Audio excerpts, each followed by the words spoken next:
Hi all, welcome to football arena.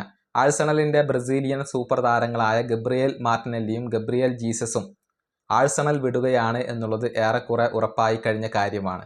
പറയാൻ കാരണം ഇന്നലത്തെ ആഴ്സണലിൻ്റെ സ്ക്വാഡിൽ ഇടം നേടാൻ മാർട്ടിനെല്ലിക്ക് കഴിഞ്ഞിട്ടില്ല. അദ്ദേഹത്തെ ഒഴിവാക്കാൻ തന്നെയാണ് അവരുടെ തീരുമാനം.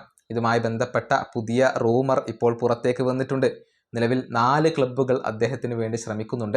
ഏറ്റവും ഒടുവിൽ ഇന്റർ മിലാൻ ഈ ബ്രസീലിയൻ താരത്തിന് വേണ്ടി രംഗത്ത് വന്നു എന്നാണ് റിപ്പോർട്ടുകൾ ചൂണ്ടിക്കാണിക്കുന്നത്. തുർക്കിഷ് ക്ലബ്ബായ ഗലാറ്റസറൈ ആദ്യം 45 മില്യൺ യൂറോയുടെ ഒരു ഓഫർ താരത്തിന് വേണ്ടി വാഗ്ദാനം ചെയ്തിരുന്നു. അത് നിരസിച്ച് കളഞ്ഞു.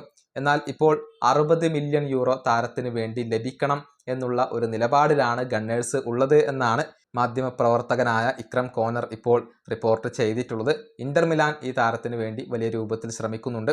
കൂടാതെ യുവന്റസ്, റോമ, അത്ലറ്റിക്കോ മാഡ്രിഡ് എന്നിവരൊക്കെ ഈ താരത്തിൽ താല്പര്യം പ്രകടിപ്പിച്ചിട്ടുണ്ട്. ഇങ്ങനെ 4 ക്ലബ്ബുകളാണ് ഈ ബ്രസീലിയൻ താരത്തിന് വേണ്ടി ശ്രമിക്കുന്നത്. ഏത് ക്ലബിലേക്ക് അദ്ദേഹം പോകും എന്നുള്ളത് കാത്തിരുന്നു കാണേണ്ട കാര്യമാണ്.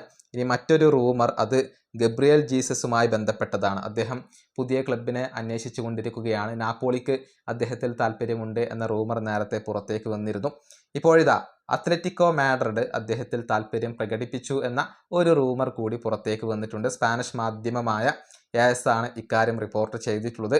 29 വയസ്സുള്ള ജീസസിന് പുതിയ ഒരു ക്ലബിനെ ആവശ്യമായി വരികയാണ്. അത്ലറ്റിക്കോ തങ്ങളുടെ മുന്നേറ്റ നിരയിലേക്ക് ഇനിയും കൂടുതൽ താരങ്ങളെ എത്തിക്കാൻ ഉദ്ദേശിക്കുന്നുണ്ട്. ബാക്കപ്പ് ഓപ്ഷനുകളായിക്കൊണ്ട് ചില താരങ്ങളെ അവർക്ക് ആവശ്യമുണ്ട്. അതുകൊണ്ടാണ് ഗബ്രിയേൽ ജീസസിനെ അവർ പരിഗണിക്കുന്നത്. നേരത്തെ നാപ്പോളി ഉൾപ്പെടെയുള്ള പല ക്ലബ്ബുകളും ജീസസിൽ താല്പര്യം പ്രകടിപ്പിച്ചിട്ടുണ്ട്. അദ്ദേഹം ഏത് ക്ലബിലേക്ക് പോകും എന്നുള്ളത് വ്യക്തമല്ല. ഏതായാലും ഈ 2 ബ്രസീലിയൻ താരങ്ങളും ആഴ്സണൽ വിടുകയാണ് എന്നത് ഉറപ്പായി കഴിഞ്ഞിട്ടുണ്ട്. ഈ വീഡിയോ അവസാനിപ്പിക്കുന്നു. അടുത്ത ടീം വീണ്ടും കാണാം.